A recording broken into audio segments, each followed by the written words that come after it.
Madam madam logo తీసాను madam. నేనేమంటున్నా అంటే కింద పెట్ట నేనేమంటున్నా అంటే ఇప్పుడు ఈ నేను మాట్లాడే ప్రెస్ మీట్ చూస్తున్నటువంటి రాజకీయ నాయకులకు కావచ్చు, బీఆర్ఎస్ పార్టీకి సంబంధం లేని వ్యక్తులకు కావచ్చు, వాళ్ళకి ఇది ఒక ఎంటర్టైన్మెంట్, ఇది ఒక వార్త. కానీ నాకు నా లైఫ్, మా బీఆర్ఎస్ పార్టీ కార్యకర్తలకు వాళ్ళ లైఫ్. సో నేను చాలా తీవ్రమైనటువంటి బాధలో గంభీరంగా ఉండి మాట్లాడేటటువంటి ప్రయత్నం చేస్తున్నాను. నేనేమంటున్నా అంటే కుటుంబంలో జరిగినటువంటి అనేక అంశాలను నేను చెప్పను కూడా. ఎందుకంటే అది ప్రజలకు అనవసరం. అది నేను ఆ బాధను పంచుకుంటే మీరు తట్టుకోలేరు కూడా. నేను చాలా గట్టిదాన్ని, మొండిదాన్ని, దయ్యాన్ని కాబట్టి తట్టుకొని నిలబడ్డా. కానీ నా ప్లేస్లో వేరే వాళ్ళు ఉంటే తట్టుకోలేరు. సో కుటుంబంలో ఇంటర్నల్ విషయాలు నేను మాట్లాడతలేను. ఓన్లీ పొలిటికల్ ఇష్యూసే నేను మాట్లాడుతున్నా. పొలిటికల్గా నన్ను సైడ్ లైన్ చేసి, నన్ను సస్పెండ్ చేసి, పార్టీకి అనుక్షణం నష్టం చేస్తున్న ఆ ఇద్దరు వ్యక్తులను, వారి గుంపును, వారి ముఠాను పార్టీ ఎట్లా మోస్తుంది అనేటటువంటిది నా ప్రశ్న. సరే, నిన్న మొన్న ఆ గుంపుకు సంబంధించిన వ్యక్తులు అన్ని చోట్ల నా ఫ్లెక్సీలు చింపేసి నాకు దిష్టి బొమ్మలు, శవయాత్రలు ఎందెందో వేసిరట.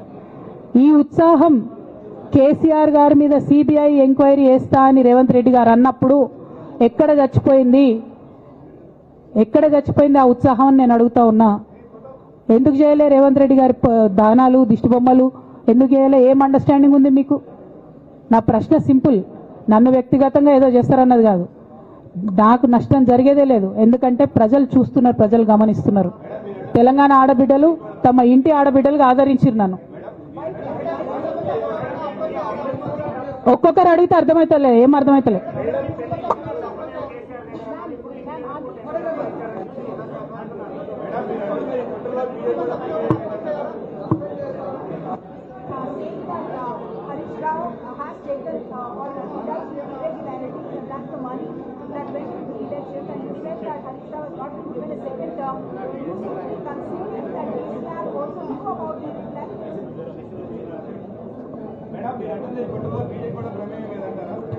నేనేమంటున్నా బ్రదర్, కుట్రలో ఎవరి ప్రమేయం ఉందన్నది నాకు తెలియదు.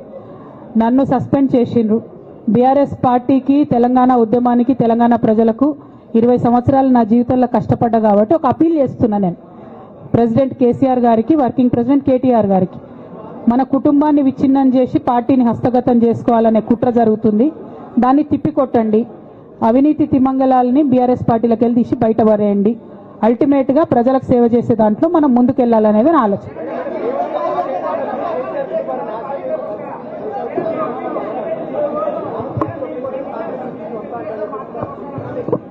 ఇక్కడ ఇంకో మాట చెప్పాలి బ్రదర్. నేను నిన్నటి నుంచి పేపర్లలో నేను ఈ పార్టీలో ఏరుతున్నా, ఆ పార్టీలో ఏరుతున్నా అని వచ్చింది.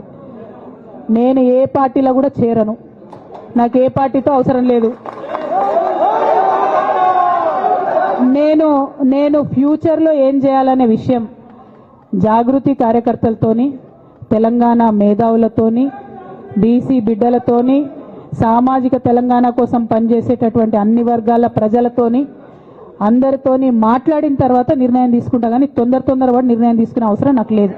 1, 2 ఏదో నిర్ణయం తీసుకోవాలనేటటువంటి విషయంతో నేను పనిచేయడం లేదు. జరిగినటువంటి పరిణామాలను ఒక్కొక్కటిగా ఎదుర్కొంటూ వస్తున్నాను. నిన్న జరిగినటువంటి పరిణామం చాలా కీలకమైనది, నా జీవితంలో అత్యంత ముఖ్యమైనటువంటి పరిణామం.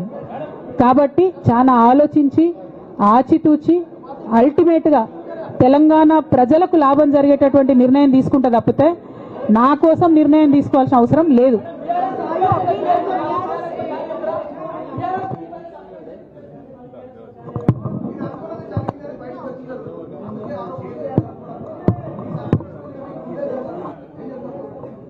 నాకెట్లా తెలుస్తుంది సస్పెన్షన్ గురించి?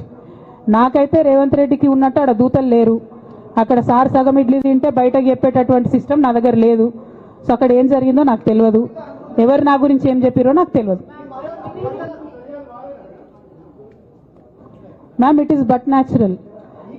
అమ్మతోని మాట్లాడకుండా ఎవరైనా ఉంటారా? First of all. Second of all, ఈ మొత్తం పరిణామంలో కూడా మా మదర్కి దూరంగా ఉండాల్సి రావడమే బాధాకరం. ఇంతకు మించి బాధ ఇంకోటి లేదు. పొలిటికల్ పొజిషన్స్ వస్తాయి పోతాయి, ఇవి వేస్ట్. ఇవి అమ్మలేని లోటు ఎవరు కూడా తీర్చలేరు. ఆ ఒక్క బాధ తప్ప ఇంకేం లేదు. ఇది మాత్రం నా ఇంటిగ్రిటీ నిరూపించుకోవడం కోసం నేను రాజీనామాలు చేస్తున్నా. నాకు పార్టీ వల్లనే ఎమ్మెల్సీ వచ్చింది, దానికి రాజీనామా చేస్తున్నా.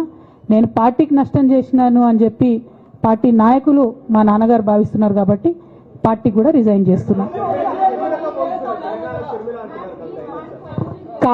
కాలం నిర్ణయిస్తుందండి. షర్మిలతో పోలుస్తున్నారా, కేసీఆర్తో పోలుస్తున్నారా, కాలం నిర్ణయిస్తుంది. తొందర ఏం లేదు. నన్నేదో అవమానం చేయాలి, నన్నేదో అనాలి అని ఎవరు పడితే వాళ్ళు మాట్లాడే అడ్డమైన మాటలకు సమాధానం చెప్పాల్సిన అవసరం కూడా లేదు.